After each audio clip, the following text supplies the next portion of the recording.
नवीन blog मध्ये स्वागत आहे. आणि मी आता चाललो आहे डोमकले आहे म्हणजे गजानन महाराज. मी आधी गेलो आहे पण आज कसं योगायोग आला आणि चाललो, पण नक्की नव्हतं जाणं, वेळेवरचं ठरलं होय. कारण मी निघालो होतो गावलेच्यासाठी आता, आणि मला कोणाला संख्याचा का म्हणे तू कुठं आहे. म्हटलं मी तर चांदूर बाजारात आहे. म्हणे मी आज डोमकले चाललो होतो म्हणे. मी येऊ काय म्हटलं इकून ये म्हणे. समोरचा रस्ता उच्चर खराब आहे म्हणते काय आहे. आता दुसऱ्या इकडून सगोरी मार्गाने जाता येते म्हणते. मी तिकडून कधी गेलो नाही आहे. कोळवीरचा रस्ता माहित आहे, तो वज्र खराब आहे. पाननपुरली गावातली पण ज्या मायबीन रस्ता नाही पुरला तो वज्र खराब आहे. सकाळचा टाइम आहे, कोणीच नाही रस्त्यानं, मस्त शांत रोड आहे. आणि आज मस्त उन्हाळी तर पुरायली, नॉर्मल ऊन आहे. आणि गाडी मस्त 60च्या स्पीडनं कन्सिस्टंट चालून राहिली आहे रोडनं, म्हणजे काय टेन्शन नाही आहे. असा रोड जर असला तर किती काही दूर जाते भेटले आता रस्त्यानं कराय म्हणते. नाही नाही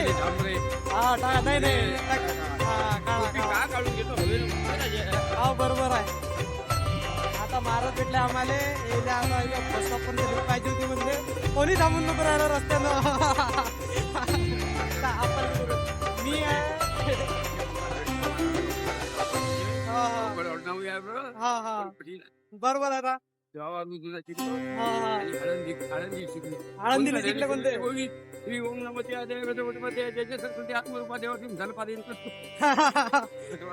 मस्त मस्त असेच तो लोक पाहिजे आपल्याला. बरं बरं ठीक आहे काही विषय नाही नाही काही विषय नाही. आपण हो ना चला. वेळेला फार महत्व देत आहे. घड्याळ जरी दुसऱ्या जाताचे पण तिला वेळ माझा आहे. घड्याळ जरी भिंतीच्या पण त्यातला वेळ माझा टाइमच गेली. ठीक आहे आनंद भेटले होते रोडनं एवढे खतरनाक होते, काही पण सांगून राहिले मी कीर्तनकार आहे म्हणे. आणि असे लोक फार कमी भेटते आपल्याला रस्त्याला. कारण कसे आहे त्यानं ओळी पण म्हणून दाखवली, याच्यातली आपल्या ज्ञानेश्वरी मधली ओळी म्हणून दाखवली. त्यानं त्याचा अर्थ समजून सांगितला.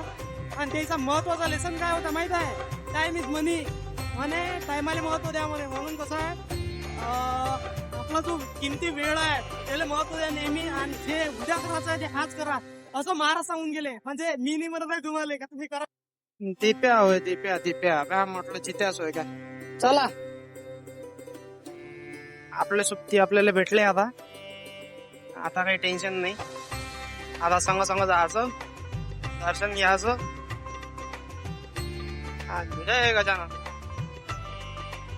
गोंधळ झाला आहे तो सगळा खरा. आणि मेन म्हणजे माझ्या चार्जर राहिला आहे ताईच्या घरी. आता फोन आला मला का चार्जर राहिला म्हणून. बरं ठीक आहे, साई जवळ चांदूर बाजारला पाठव म्हटलं. आता पाहायला का आता कसं जमत पल्ली फसलीच्या. आपण श्री क्षेत्रामध्ये एंटर झालो आताच जस्ट नाव. असा थोडासा रस्ता आहे हा 1 किलोमीटरचा, पांधण टाईप पण व्यवस्थित आहे. आणि अंदर मंदिर आहे, छान मंदिर आहे असं छोटस वावरात.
मंदिरात आलो, दर्शन वगैरे केलं आणि मस्त इथं नाश्त्याला होतं. नाश्ता केला, नाश्त्याच गुरुवार होता तर मग त्याच्यानंतर इथं म्हणजे थोडा वेळ थांबलो.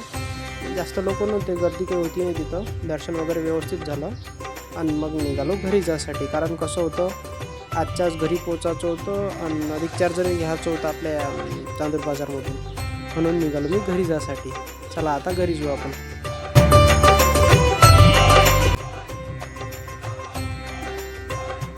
आता चाललो चार्जर घ्यायला साई करायला शाळेत. आता साई त्याच्याजवळ पाठवलं म्हणते चार्जर. साईच्या घरी जायची काही गरज नाही आता. आणि निघतो बाबा. किती वेळ लागतात काय लागते का मागे आता त्याची स्कूल बस वाटणार. अर्धा पाऊण घंटा वाट पाहा लागेल तिथं स्कूल बस याची. 11 वाजले तरी आलेच नव्हते. चार्जर घेतला आता जस्ट आणि निघतो. साई पण गेला वर्गात. आता मी जातो घरी.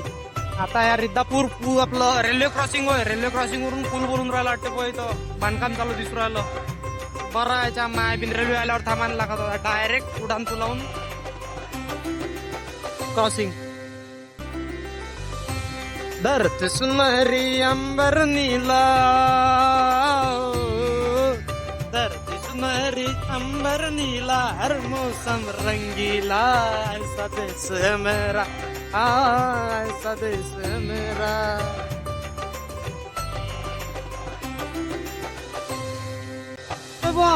लेगाव समोर आलो तर पाणी चालू आहे इकडे. एवढं भयानक पाणी आलं आहे, पूर्ण रोड ओले आहे. पण आता थेंब थेंब लागून राहिले. पण काय सांगावं तसं बाई. पाणी किती आलं इकडे रे बाबा. पुरावून पाणी गेलं का काय. भल्ला गाड आहे इथं मेढासारखा. नेरात आलो आता आपण. नेर पिंगळायले नेर क्रॉस करून राहिलो आता जस्ट नाव.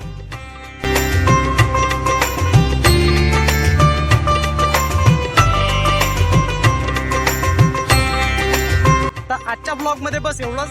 जर तुम्हाला आजचा ब्लॉग आवडला असेल तर नक्कीच लाईक करा. और जास्तच आवडला असेल शेअर करा. आणि सपोज नसेल आवडला तर सबस्क्राईब करा. कारण याच्यापेक्षा चांगले चांगले ब्लॉग आता येणार आहे. ठीक आहे, बाय.